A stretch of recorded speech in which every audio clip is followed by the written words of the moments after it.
In the rolling hills of the central Kenyan highlands, among the tall trees and dense bush, lived Maina, a man whose reputation preceded him wherever he went.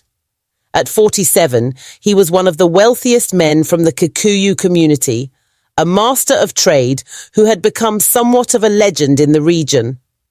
People whispered about him, not only because of his wealth, but also because of the mysterious nature of his business.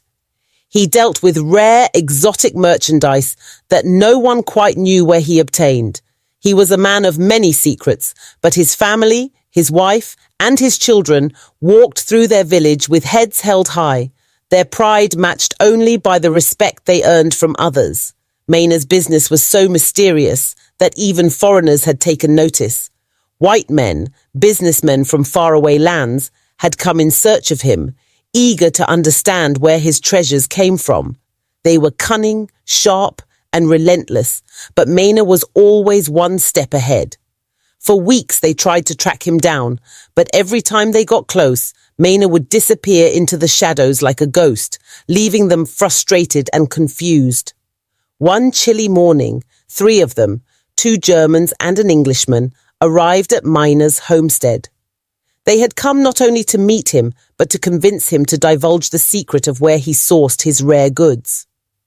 The trio, dressed in expensive suits and shoes, looked out of place in the small Kikuyu village. Their arrival stirred the locals, and word quickly spread to Maina's compound. "Maina, we are here to talk business," said the tallest of the 3, a German named Karl. He had a long face, cold blue eyes, and a thick German accent. "We've heard much about your rare merchandise. We believe you can help us." Maina, who had been leaning against the doorway of his house, looked them over with an expression that seemed both indifferent and amused.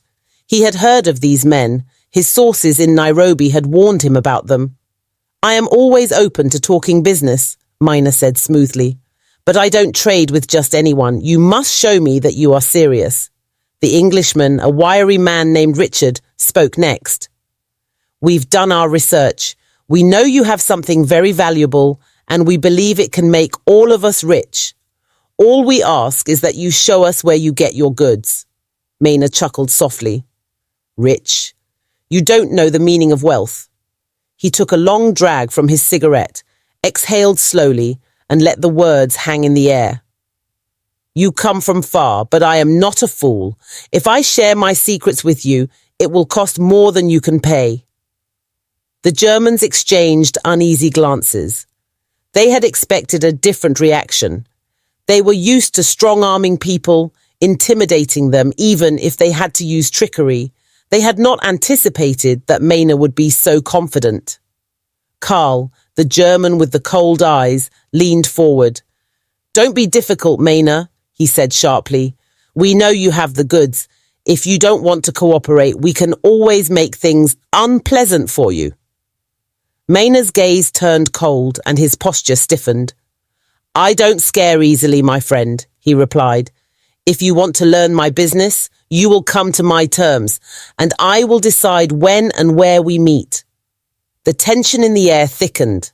The foreigners were getting frustrated, but they knew they couldn't rush Maina. So they tried a different tactic. "We'll give you time to think about it," Karl said, trying to soften his tone. "But we will be back. And we expect you to come with us, show us your source, one way or another." A week later, Maina agreed to meet them at the edge of the forest, the very place where he sourced his goods. His decision was deliberate. He knew that once they set foot in the forest, they would be at his mercy.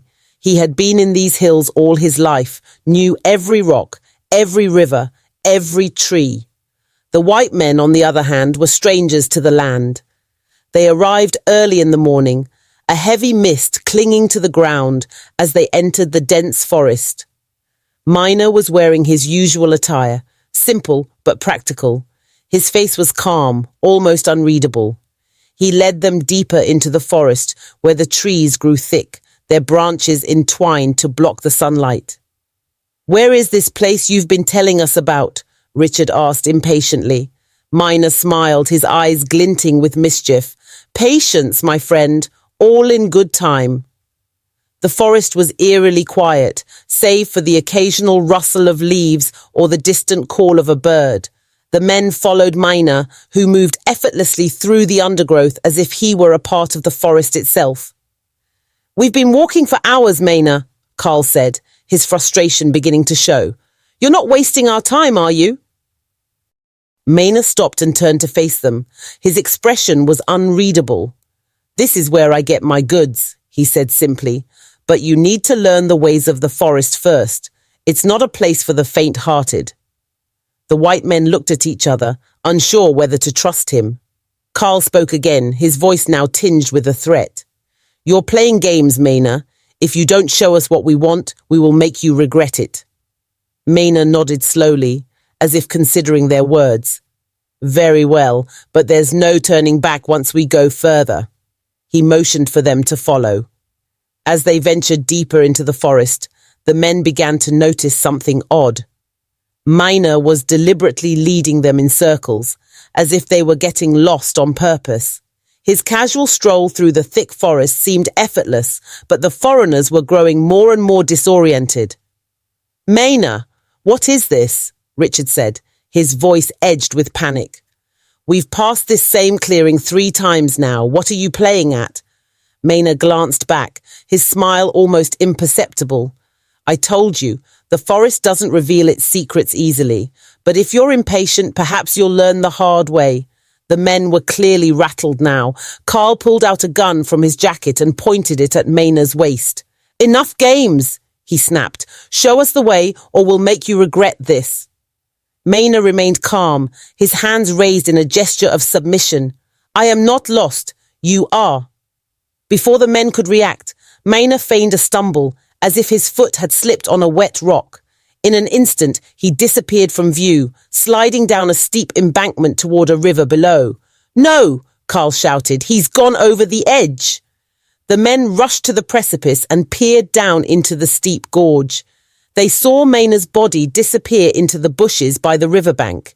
They could hear him moving, but it was impossible to tell if he was injured or simply playing another game. "We have to go after him!" Richard yelled.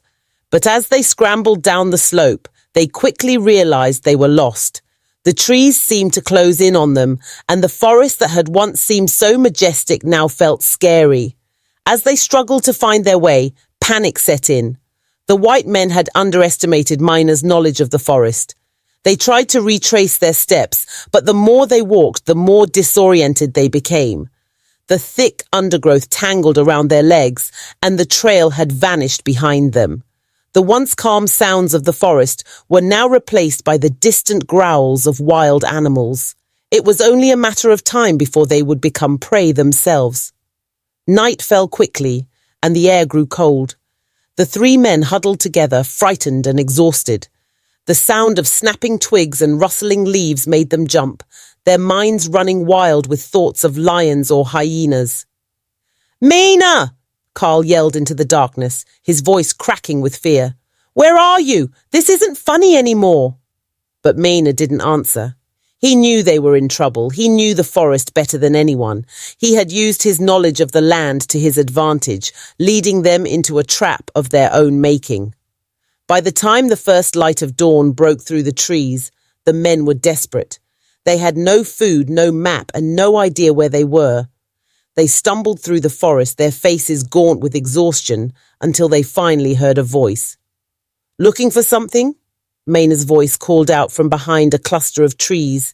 He stood tall, watching them with a bemused expression. The white men were silent, too beaten to speak. They had been humbled. Maynard, with a quiet smile, turned and walked away from them, his silhouette fading into the trees. They never found their way out of the forest that day, and when they finally returned to their cars, they were not the same men who had entered. The wild had taught them a harsh lesson, one that would stay with them forever. In the weeks that followed, the white men never came back to Maynard's homestead. Their plans to corner him and uncover his secrets had failed miserably. Maynard, however, had grown richer and more respected in the community. For more stories like this, please like, share and subscribe. Thank you.